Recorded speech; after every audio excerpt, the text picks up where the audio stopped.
WhitneeAbriel, and I'm here with Joel. What is your hip-hop name? My hip-hop name is Whitnee. And who gave you that name? My mentor back in 2003.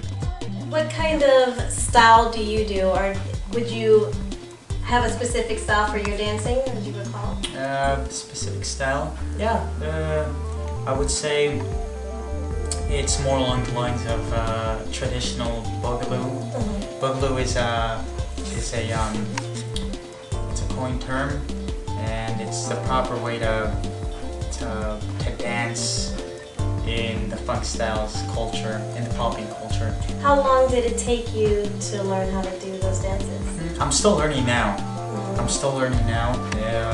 Since 2003 I've been learning. So I'd say in progression about 5 to 6 years. And right now you're teaching. So how did you get into that? I got into it because of my friend Dinoy and crew member.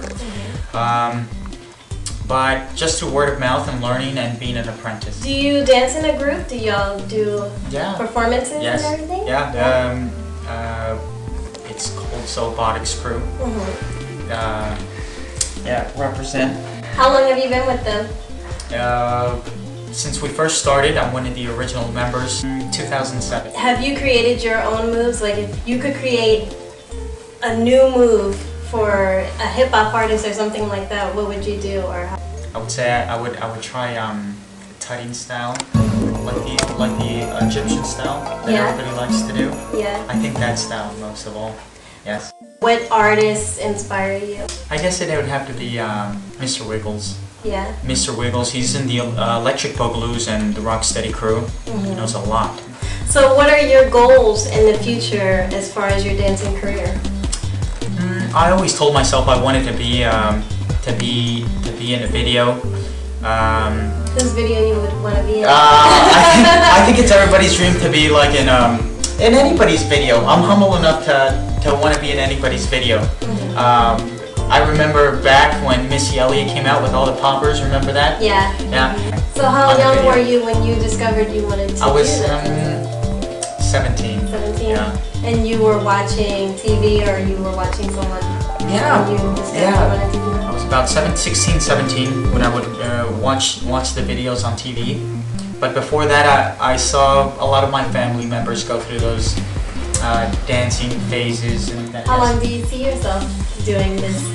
Doing dancing? I'd say until somebody stops me. Until somebody. So you're gonna be like 80 years old still dancing? Yeah. Until somebody stops me. Yeah. I think that's when I'll stop. What would you tell the young people out there, or anyone who wants to do any type of dancing, or hip-hop dancing, or the type of dancing that you do? What would you tell them, or what advice would you give them to start doing that, or how to reach their goals in doing that? So yeah, I'll tell you a quote that I learned. It's probably the most important quote. It's not a quote, but it's a saying, and it's one of the most important people that I've read. His name is Aristotle. He said, "A knowing person will always know, and a believer will always believe." So you can either choose to be the knowing person, or you can always choose to be the believer. The believer always has faith, and the knowing person always has the faith to know. So which one are you going to be? Are you going to be the knower or the believer? Either way, look at yourself, look at other people, and find yourself to reach your own goals. I think that's the only thing. That's the only way I can get my message across. Well, I think it's a very good message, and I want to thank you so much for doing this interview with us. You're a very intelligent and charismatic person. It was nice to meet you. Thanks. Thank Nice you to again. meet you too.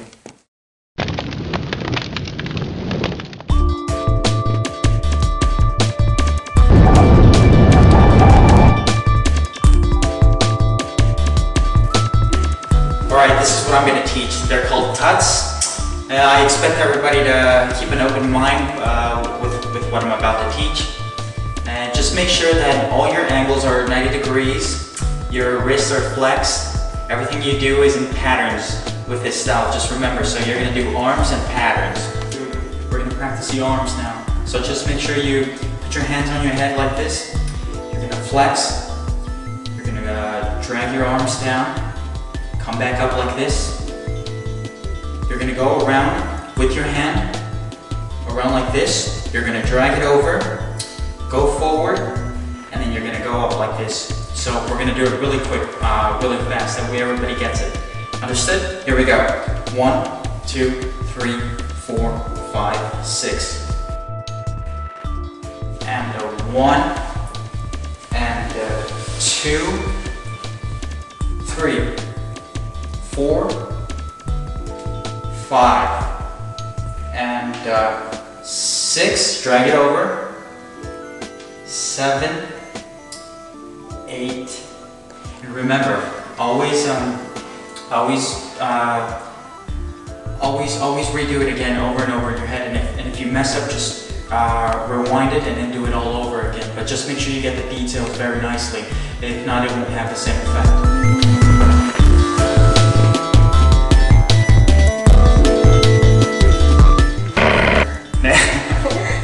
Okay, I'll say bye. Ready? Peace.